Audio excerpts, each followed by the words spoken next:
Welcome to episode 19 of the Revolution podcast, where I, your host Ryan, sit down with industry experts to discuss the latest trends in e-mobility, clean tech, and the future of transportation. Today I'm joined by Ovarith Troeung, Managing Director of Offer Accelerator and Director of Green Mobility at ENGIE, Fredrik Allard, Senior Vice President and Head of E-Mobility at Scania, and Bjorn Utgard, who is the VP of Sales at EVBox. We also have an exciting announcement regarding Revolution at the end of the episode. Into the episode we go. Thank you for joining the podcast Ovarith, Fredrik and Bjorn. This is the first for me and the podcast, where we now have 3 guests instead of 1. But for this conversation, we really felt that having all 3 of you here today would make for a great discussion. It also means the listeners don't have to listen to me as much. So as per the usual format of the podcast, it would be great if you could all introduce yourself. So if we start with Fredrik and then to Ovarith and then Bjorn. My name then is Fredrik Allard. I've been 25 years with the company, Senior Vice President and Head of E-Mobility Solutions. And if we should describe Scania then, I would say that the best way of putting it is that we are a world-leading provider of transport solutions. We have 50,000 employees in about 100 countries. And together with our partners and customers, we are driving the shift towards a sustainable transport system. But if I would describe it to my family, I would say that we sell, develop and produce heavy commercial vehicles such as trucks, buses and engine for marine and industrial applications. Perfect. Thanks for the introduction. Would you be able to introduce yourself as well, Ovarith? Sure, Ryan, and thank you for having me. So I'm Ovarith Troeung at ENGIE, and I'm heading Green Mobility at ENGIE. So I'm very pleased to be with all of you and also with the audience to share our contribution to this carbon neutral transition of transport. I think it's very key today that we see this transformation of the truck and bus industry. And I think that both with Fredrik and Bjorn, we're really happy to share what we are doing on a day-to-day basis to foster it. So let's talk about ENGIE in a very few words. So ENGIE, we are an energy and a services company. We are about 160,000 operating across 60 countries worldwide.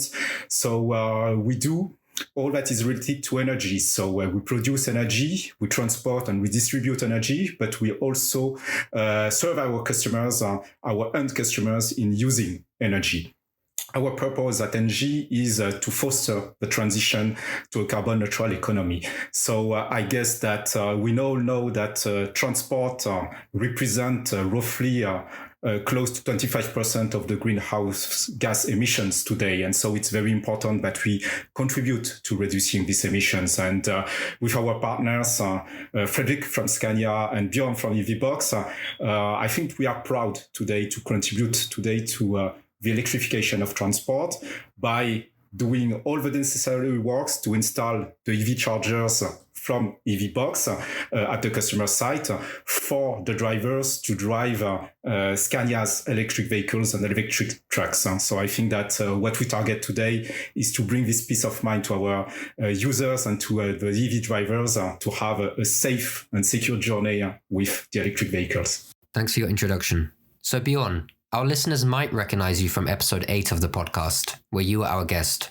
Would you be able to introduce yourself once more and also explain what brings EVBox, Scania and ENGIE together today? Sure. Yeah. So I'm Bjorn Utgard. I'm a VP Sales at EVBox. I've been here for 3.5 years. Electrical mechanical engineer, energy economics background. I'm in this industry very deliberately because I've been, as long as I can remember, I've been very interested in the interchange between energy, environment, industry, and seeing how if we do things in the bad way, it has a negative impact on the environment, but also seeing this amazing amount of innovation that exists out there. And that's what I'm really enthusiastic about EV charging and charging of trucks and buses for, because it's really at this interface of greening of mobility and greening of energy at the same time. So at EVBox, we've been in the industry for more than 10 years, and I'll talk a bit about that later.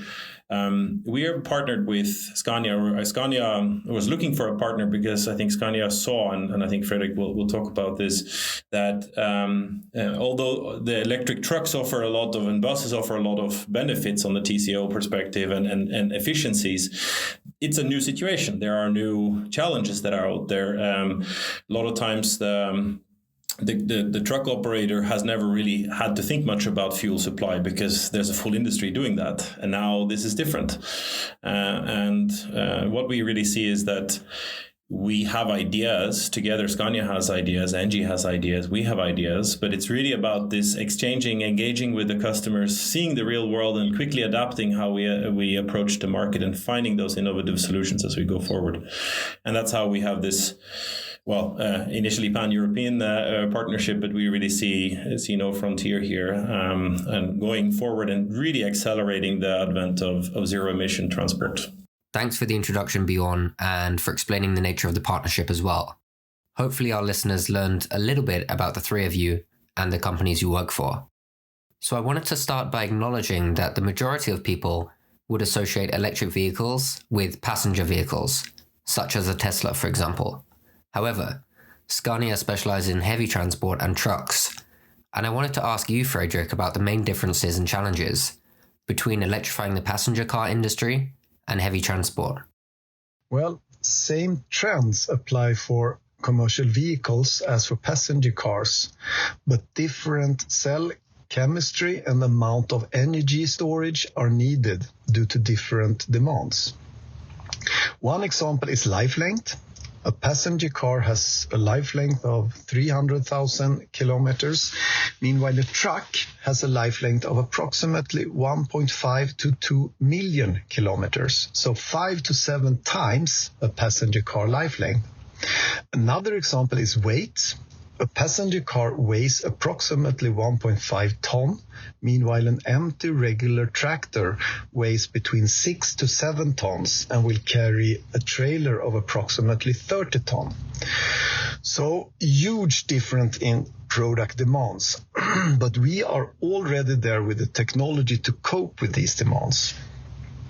But the biggest difference is that our customers have their vehicles to make money. And our job is to make sure that they have the right tools to make as much money as possible. And this will not change. The truck industry will still be driven by total cost of ownership, TCO. One key element of TCO is uptime.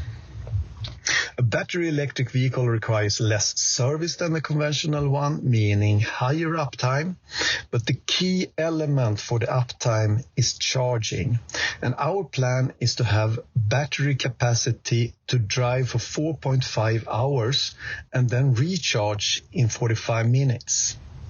Uptime and mandatory brake in the European Union give good base for this scenario with interim charging on the highways using the mandatory 45-minute brake.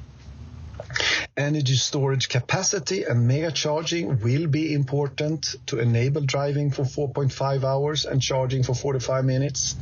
When we have this, there will be no hurdles on the way to reach TCO parity between BEV and traditional combustion engines.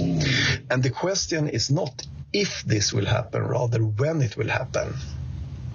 And about when, we have made some quite bold statements regarding this. Scania is the first major manufacturer to sign up to the science-based targets. The science-based targets is the joint initiative to reach the Paris Agreement of limiting global warming to 2 degrees. Concretely, for us, this means that by 2030, electrified vehicles will account for 50% of our total sales volume. But once again, this will be possible when we reach TCO parity between diesel engines. And we actually see that coming far earlier than 2030. In 2025, we will have already 10% of our total sales volume electrified, most of which will be coming from Europe, where this share will be much higher. So this is not happening in a distant future. This is happening here and now. And one very good thing about science-based target is that we aren't the only ones having these strong ambitions. Our customers, they are also driving this forward at an amazing speed. So that is, from my side then, some differences and some prerequisite to make this happen. And I was wondering if you'd like to add anything to that, Bjorn. I was just going to say that actually I was at the climate negotiations in 2009 in Copenhagen. So I've been also in this climate change world for quite a long time. And I remember making a forecast. We tried to make in 2009 we published a report. I was working for a Norway European-based NGO, and we were trying to calculate how to combat global warming. And I remember looking ahead then, this was far before solar really started to take off. And we were like, wow, we think we're going to get 30% solar and wind by 2050. And it was impossible to imagine that what Fredrik just said would be possible to state with such gravity just over a decade later. It's amazing to see the transition that's happened. And I think that's also what we see when we go forward, that things actually happen a lot faster than we think when we look ahead. Yeah, that's a really interesting point.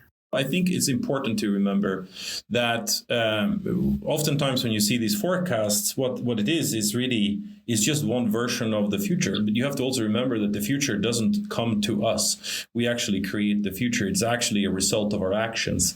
And so just by making assertions, making statements, and making very clear decisions of where you want to go, actually accelerates the arrival of that future.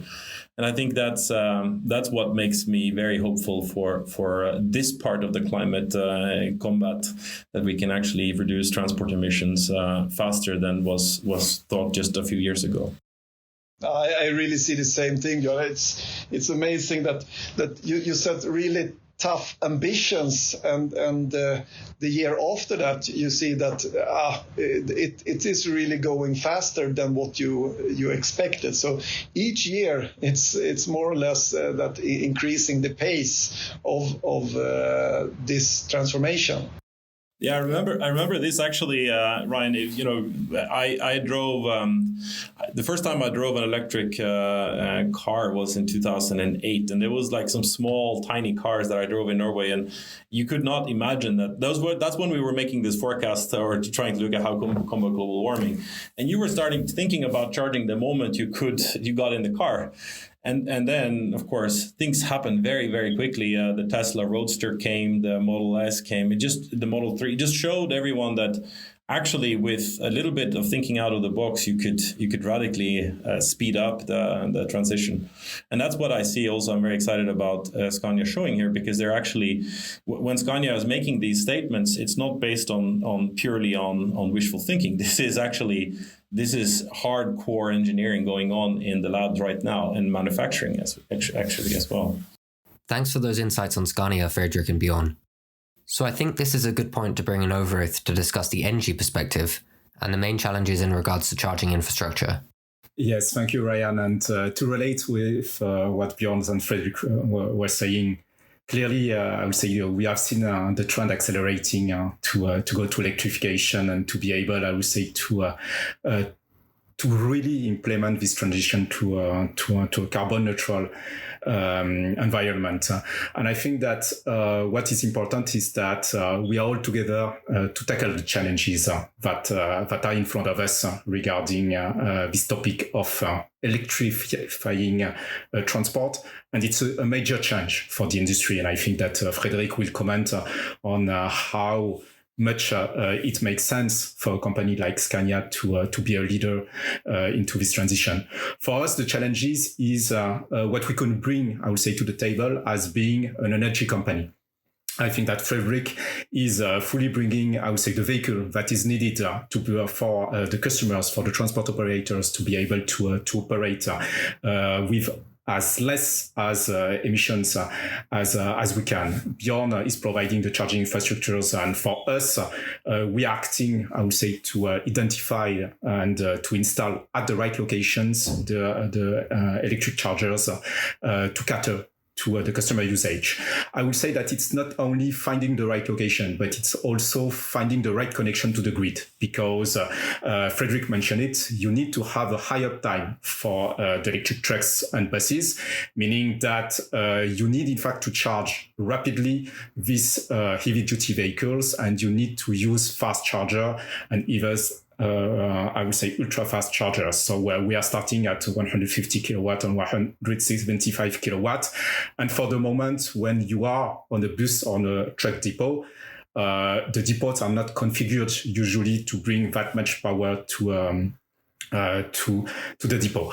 So it means that you have to take care when you have only one electric vehicle, two electric vehicle, I would say it may be sufficient.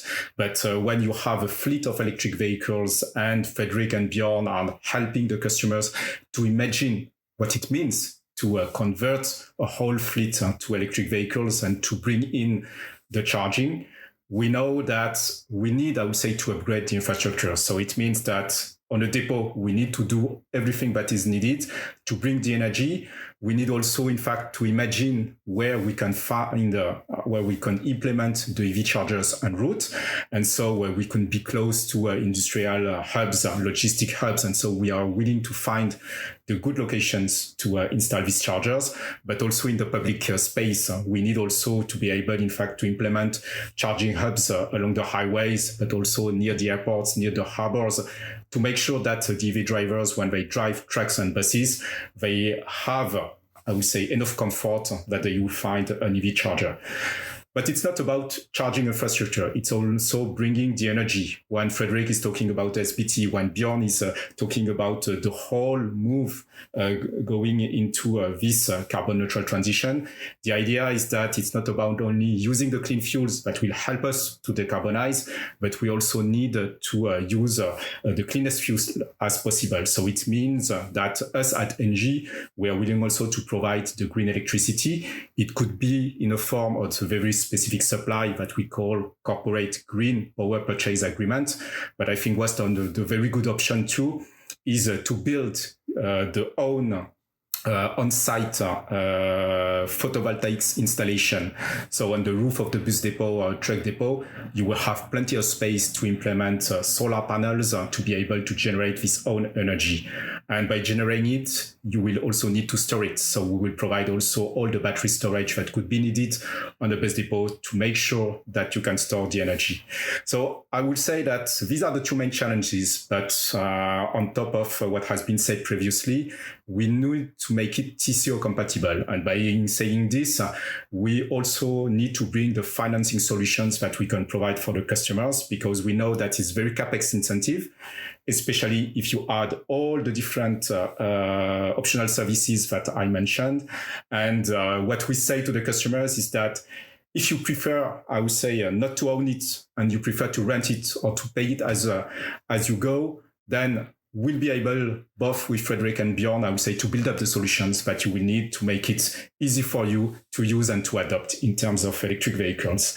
And I will say that last but not least, the ultimate challenge is digitalization. And Bjorn has, I would say, he's very keen on this, but I will say that for us as an energy company, we see a tremendous potential in smart charging, meaning that we can play with the moments where we need to charge the different electric vehicles just to make sure that it does not overload the grid, that maybe for the customer and for the transport operator, he will be able to pick the right electricity price at the right moment, but also that we can source with as much as possible green energy coming from the local installation. It can be on-site solar panels, it can be a local wind farm, it can be many different type of renewables, but what is important is that we can bring this green energy to the customers and make sure that from end to end we decarbonize.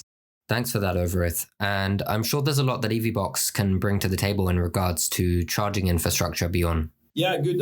I thanks for that cue, Ovarith, on the smart charging. Well, we actually, well, as we look forward to kind of what's the next things upcoming, and what is it that we need to do. it really starts with, we can look back and we can look at the history. What did we learn about car charging? And the first thing that anybody has learned about, or anybody who's driving the car and who can charge at home, they say that, well, charging at home is the obvious thing that you do. And that's the same thing we see here in with trucks. It's really about all the projects we're doing now are really about home depot charging. That's where everyone starts. And then what we see is pretty immediately, there are a couple of things that start happening. The first thing is that, well, I don't intend to only get one truck. I'm going to get more trucks and more buses. So then pretty quickly you start to figure out, okay, do I have enough power available here or not? And that's when we see that it's important that, I mean, we have smart charging, load balancing built into the chargers, but we also see that having a long experience, we've been in this industry for 10 years, you know, to have experience to ask, not necessarily looking for the most fancy technology solution always. Sometimes there will be easier solutions to implement that will reduce cost and can get stuff done faster. So those are the things that we work with together with our local fulfillment partners, with ENGIE in some countries, Caverion in the Nordics, and TSG in Switzerland and Italy. Those are people that are very used to working with grid connections, working with looking at what are the smart energy solutions that we can implement locally. Because we know that even though EVBox is a global technology leader and we develop technologies on the hardware, on the software for charging management, what we see is that a lot of these customers' depots, there is no such thing as a standard logistics depot. There's always a little bit difference. So that's very, very important for us to be able to work together to come up with the right solution. Also, what we see is because Scania is taking a very diligent approach to selecting the customers that get these first vehicles. And I think, Fredrik, we see that there's more demand than there is supply. So we have to be able to find those early adopters that have the right mixture of duration, how far they drive, so that we can optimize the total cost of that solution.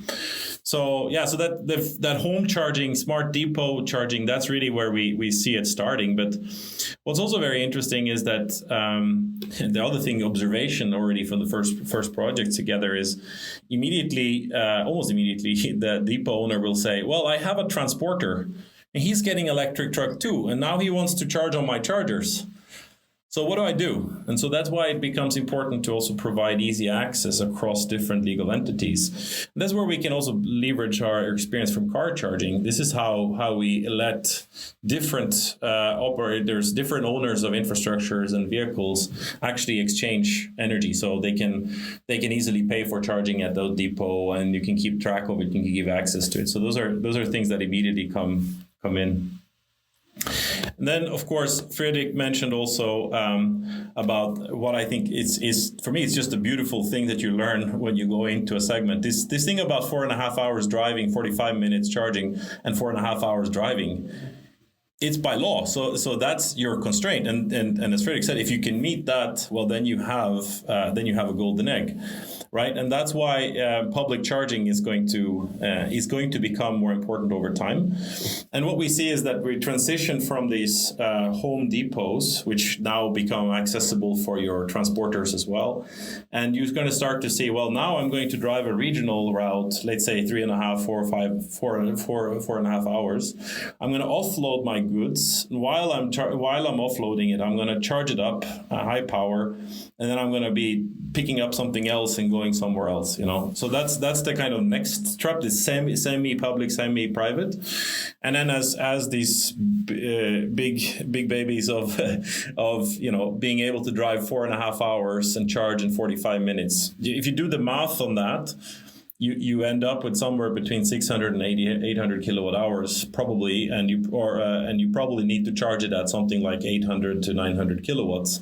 Essentially a megawatt charger that we are also working on, which then you can see installed, as Ovarith was saying, in this kind of logistics hubs. So several companies can share that infrastructure as an example, but you will also probably start to see it on kind of more the traditional truck stops along the route. So that's a little bit on how we see kind of the transition of charging the type of charging infrastructure, right? And then I also mentioned briefly that it's very important that we don't create islands of infrastructure, that we try to create an open marketplace as early as possible, because that will allow us to use each charger installed more effectively. We can deliver more kilowatt hours. The more trucks can use one charger, the better economics it is. And that's where I think it's very interesting for us together with ENGIE, because in these hubs there will be 3-4 companies around the same area, and if we can bring them together, and the same thing together with Scania knows who's thinking about going electric. We know where those ENGIE knows where those charging transport or those transport hubs are, and then we can really plan that infrastructure together, and that's what I'm really excited about. Yeah, that's really great. And one thing that occurs to me is how remarkable it is that something as relatively new as electric vehicles and charging infrastructure can involve so many different stakeholders, from EVBox to Scania to ENGIE. With different customers and different goals, it's amazing to see how these multinational companies can collaborate. You've been at EVBox for a few years now, Bjorn. What are your thoughts on this? Well, I think definitely it's a bit surprising that it happened so fast, but not really when you look back, right, at how quickly it changed with cars. What I find is my experience. I've done. I remember my wife is from Costa Rica, and we did an electric mobility festival in 2017. We issued T-shirts for people to come and show their electric cars. Lots of people, like hundreds and hundreds of people came. We had an electric bus even. And what you see is that it builds an incredible enthusiasm. Just being able to, and we had electric bicycles. People love this stuff. And that's what I see also with, if we think about who are the main customers of our customers. So our customers being transportation companies and being logistics companies. Their customers are companies that are now facing a completely changed marketplace, right? Everyone is now saying, well, I want to reduce my environmental footprint. I want to have zero-emission delivery. When I order if I order something delivered home, I'm getting the choice. Do you want to have an eco delivery, And that's what we see happening here in the market. And that's what I think this is also accelerating. So I mean, we see the early customers here are primarily those that are exposed to consumers, right, with retail, and those that are exposed to municipalities in terms of city buses, waste trucks, where there's a very clear expectation of being an environmental leader. And that's why I think this is also going to accelerate very quickly, because once you've seen it, there's no way back. I'd love to hear your thoughts on this as well, Fredrik. Yeah. First of all, we touched it. The early adopters and how to choose the right customers when we don't have enough capacity to deliver. I think timing of the charging infrastructure is very, very important. Now in the beginning, it's easy to connect to the grid because the capacity of electricity is there.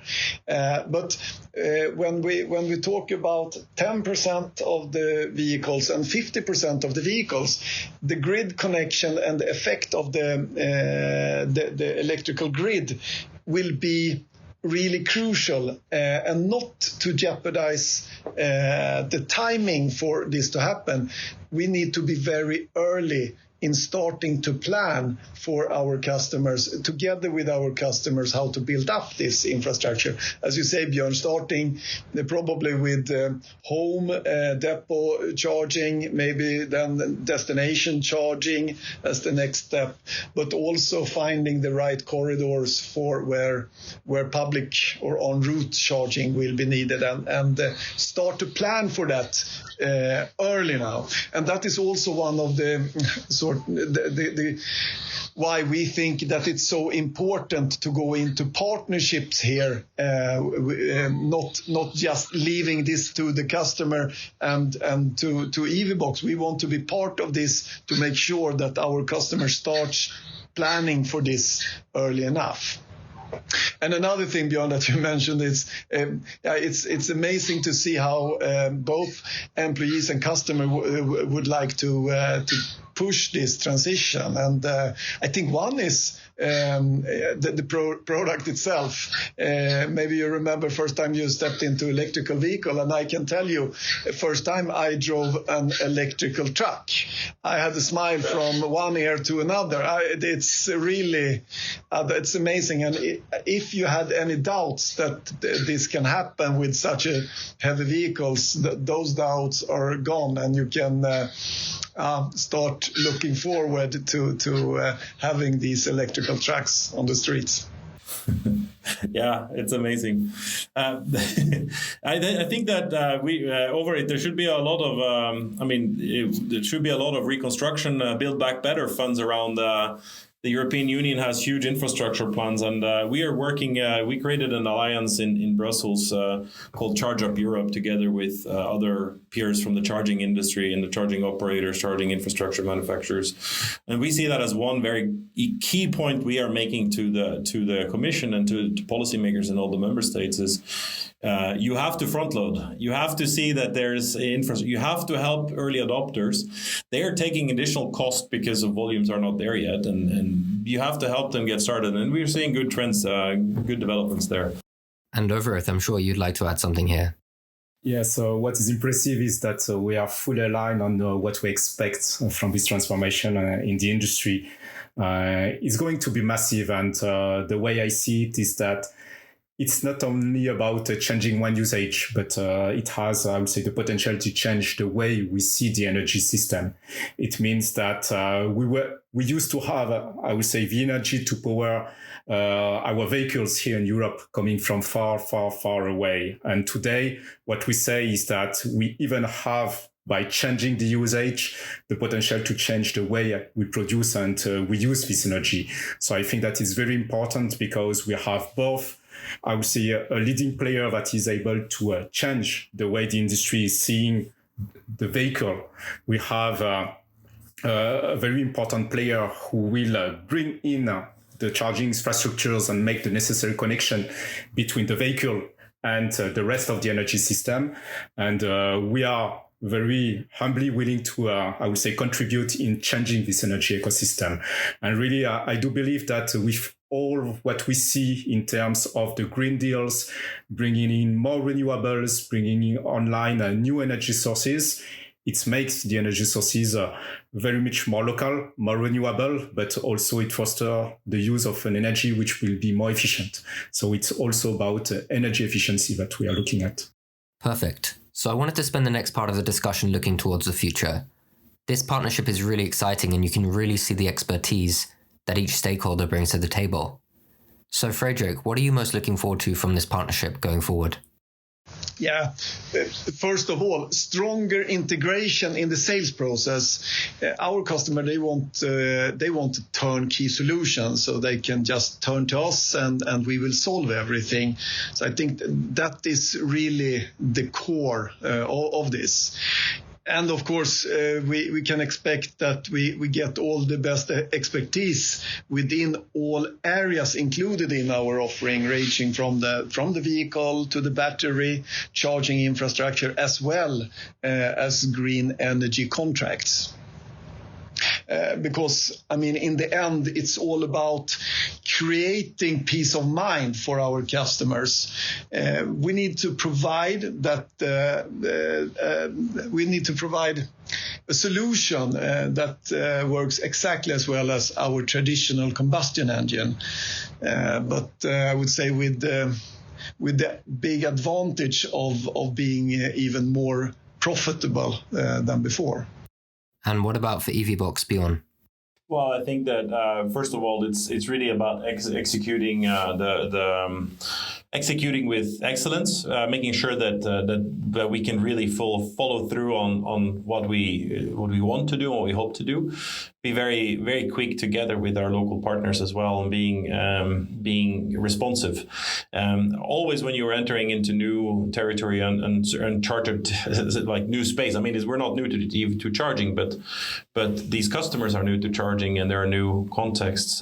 It's really about how quickly can you respond, how dynamic can your communication be across the whole board. And I see that's we're onto a very good start here. I must say that I'm really impressed with the way that the teams are able to coordinate and exchange information and be forward-looking in terms of how we develop. But what I would expect kind of going forward is that, well, initially, as I said, smart charging is really not so complicated because you don't have that many vehicles. It's when you're going to start to electrify 50, 60 vehicles in one site. That's when you start to have to think ahead, and so that's what we are really doing now, looking at, okay, you're going to move depots in 2 years. Okay, let's start thinking now about how much power you need. Let's start thinking now about where we place the charging stations and stuff like that. And I also expect that the digitalization that Ovarith mentioned earlier is going to be really important, because at the end of the day, it comes down to, can we facilitate smarter decisions from our customers? Can we help them get the insights that they need? And can we help them plan the use of these rather CapEx heavy assets, in a smart way? If you're paying more for the truck and the charger than you would pay for a diesel truck, and yeah, you don't have to buy a diesel pump. The CapEx is higher, but the savings on the operations is very, very significant. And that means if you can get more kilometers out of that vehicle, that goes straight to your bottom line. And that's where I see that the data integration, being able to integrate how the charger engage with the vehicles and help those transporters plan their vehicle use in a smarter way. That's where I expect us to see some interesting developments in the coming years. And of course, ever higher power, right? Megawatt and doing those 45 minutes of breeze, that's when I'll have a big bottle of champagne. And I'm sure you all will be. So finally, what about ENGIE, Ovarith? Yeah, the keywords were mentioned. I think that it's peace of mind. It's peace of mind for the customers. Bjorn said that I would say it's pretty new for the customers, and sometimes you may be afraid of what is new, and it's our day-to-day job to make sure that the customers is comfortable with the new solutions and that he don't run into issues when he will operate it on a daily basis. So I think that our expectation for this partnership is really, I would say, to improve on the day-to-day basis our offer to the customers, and to be able to address all, I would say, the questions and the issues that he can see in going electric. I think that we have Fredrik and Scania bringing in, I would say, the top class electric vehicle, whether it's a bus or whether it's truck. We have Bjorn providing the high quality charging infrastructure that is needed, I would say, from the fast charger that we have until also very soon the megawatt power charging. And for us at ENGIE, what we are willing to do is to be able to install, maintain the charging infrastructures to ensure that the customers enjoys the high uptimes that he needs for operating safely the EV solutions. And I think that we are also aiming at bringing it together, the clean energy supply, to make sure that from end to end we are moving into carbon neutral transport. So I think that all the elements are here to provide to the customers what he needs to, I would say, transition into carbon neutral transport, and also to rapidly optimize all the costs of the solutions. So I think that Bjorn mentioned it. The idea is really to help the customers and to bring, I would say, the right pricing of euro per kilometer or euro per electric kilometer that the customer needs to be able, in fact, to operate with these clean solutions. Thanks to all of you for sharing your prospects for the future in regards to this partnership. So as I mentioned at the beginning of the episode, we have an exciting announcement regarding Revolution to share. We're delighted to announce that Scania is an official partner at Revolution Conference 2021, and we can't wait to welcome them on October 5th. Would you like to add anything, Fredrik and Bjorn? Revolution was the first time I actually met EVBox, I see it's a natural thing to do, because what we're trying to do is to rapidly increase and scale up this industry. We're trying to get more people enthusiastic about the things that we're doing, the technologies we're building, the problems we're trying to solve, and the objectives that we're trying to reach for society. And that's what Revolution really is about. And it's really about going beyond us as a supplier. Of course, we are part of an industry, so like everyone else, we have competitors.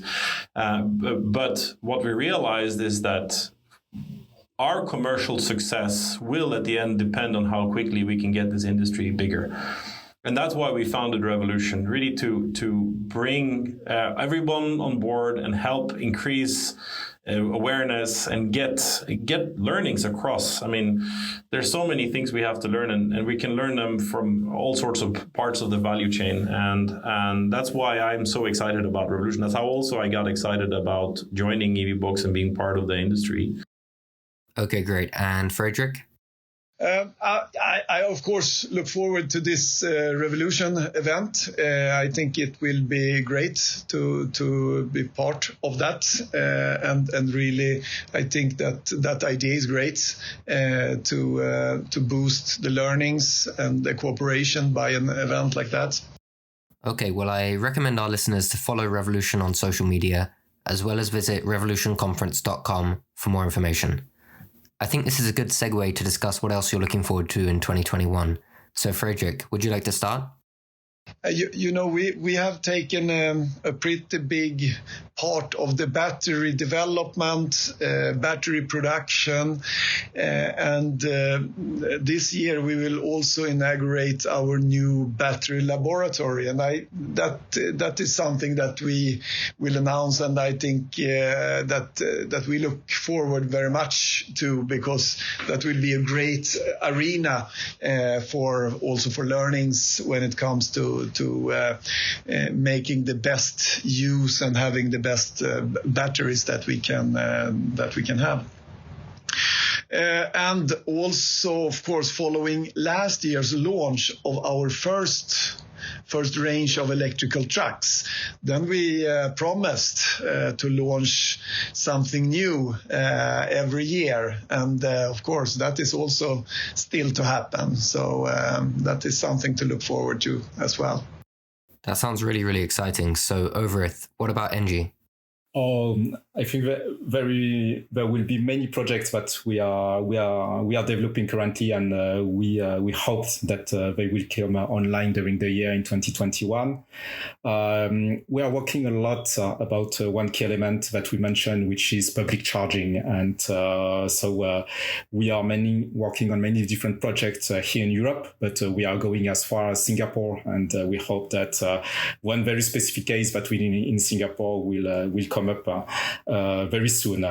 And more broadly speaking, at ENGIE, I think that 2021 is the year where we are keeping up to our commitments. So we just announced that 2027 will be the year where you will have a full phase out of coal for electricity production within ENGIE. But we decided in some countries where we operate, like Chile, for example, to phase out coal as early as 2025. And we have a specific partnership with the government here to be able also to develop increasingly renewables there in this country. So I think that for the rest, we will have at ENGIE a strategic update that will be shared with everyone. It will be on the 18th of May. So I invite everyone here and also the audience to join on the 18th of May and to see many and much more of what ENGIE will deliver starting from this year. So a lot of really exciting news all around then. And Bjorn, would you like to close?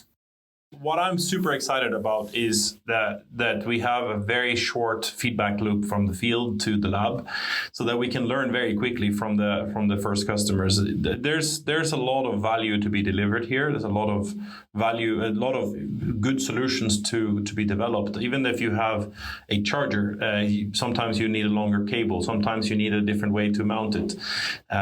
Finding those right solutions is what I'm super excited about, and that is what we are doing as a part partnership here, because you can't really do the charger without, you have to understand the vehicle is intrinsical to the charging part, and the way you install and manage that infrastructure is also just as important. So I'm excited about the road ahead, and I'll definitely look out for 18th of May, and I'm looking forward to some big news in the fall from Scania as well. Well, it was an absolute pleasure to welcome all of you. Thanks for joining the podcast. Thank you, Fredrik. Thank you, Ovarith. Thanks, Fran. Thank you, everyone. Thank you very much. It was really great to welcome Ovarith, Fredrik, and Bjorn to the podcast to discuss the differences between electrifying the passenger car industry and heavy transport, the main challenges to adapting charging infrastructure to e-trucks and e-buses, and announcing Scania as an official partner for Revolution Conference 2021. We'll be back for another episode soon. Revolution Conference 2021 is just 142 days away. Register today at revolutionconference.com.